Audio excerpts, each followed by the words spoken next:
5ই August 2024 সালে সেই মামলার আজকে আসামিদের গ্রেপ্তারের যে ওয়ারেন্ট জারি করা হয়েছিল সেই ওয়ারেন্ট তামিলের জন্য প্রতিবেদন দাখিলের জন্য সিদ্ধান্ত ছিল। আজকে আইন শৃঙ্খলা রক্ষাকারী বাহিনী প্রতিবেদন দাখিল করেছেন যে এই মামলার 16 জন আসামির মধ্যে 8 জনকে গ্রেপ্তার করা সম্ভব হয়েছে, বাকি 8 জনকে গ্রেপ্তার করা সম্ভব হয়নি।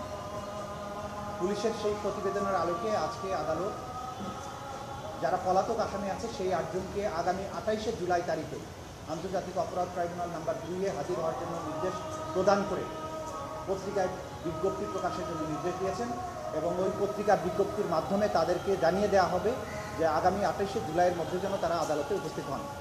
28শে জুলাই তারিখে যদি তারা আদালতে উপস্থিত হতে ব্যর্থ হন, সেদিন থেকে তাদের অনুপস্থিতিতে বিচার কার্য পরিচালিত হবে। এটা ছিল আশুলিয়া সংক্রান্ত মামলার আপডেট। আজকে নতুন আরেকটি মামলা আন্তর্জাতিক অপরাধ ট্রাইব্যুনাল নাম্বার 2-এ দাখিল করা হয়েছে।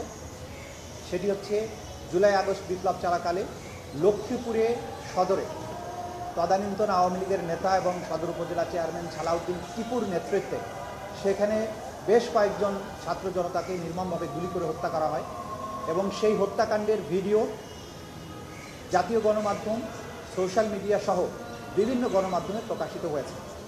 আজকে প্রসিকিউশনের পক্ষ থেকে সেই ঘটনায় যে সমস্ত আসামিরা জড়িত ছিল তাদের মধ্যে 3 জনকে ইতিমধ্যেই গ্রেপ্তার করা সম্ভব হয়েছে বিভিন্ন মামলায়।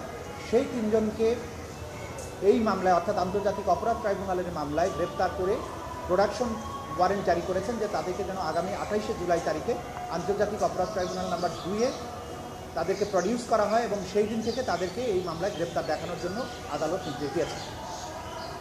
যাদের বিরুদ্ধে এই প্রোডাকশন ওয়ারেন্টটা ইস্যু হয়েছে তারা হচ্ছেন আওয়ামী লীগের লক্ষ্মীপুর জেলার যে সমস্ত নেতা, তারা হচ্ছেন শাহিন আলম, হুমায়ুন কবির পাটোয়ারি এবং সালাউদ্দিন জাবেদ। এবং তারা যে সমস্ত ছাত্রকে হত্যা করেছিলেন তাদের নাম হচ্ছে লক্ষ্মীপুরে যে সমস্ত শহীদ হয়েছিলেন সাদ আল আফনান, সাব্বির হোসেন, ওসমান গনি পাটোয়ারি, কাউসার হোসেন, মোহাম্মদ সুজন, এই কয়েকজনকে তারা হত্যা করেছিলেন। তাদেরকে এই লক্ষ্মীপুরের ঘটনায় এই গ্রেপ্তারি পরোয়ানা বা প্রোডাকশন ওয়ারেন্ট জারির মাধ্যমে লক্ষ্মীপুরের যে অপরাধ হয়েছিল সেটিরও আনুষ্ঠানিক বিচারের যাত্রা শুরু হলো।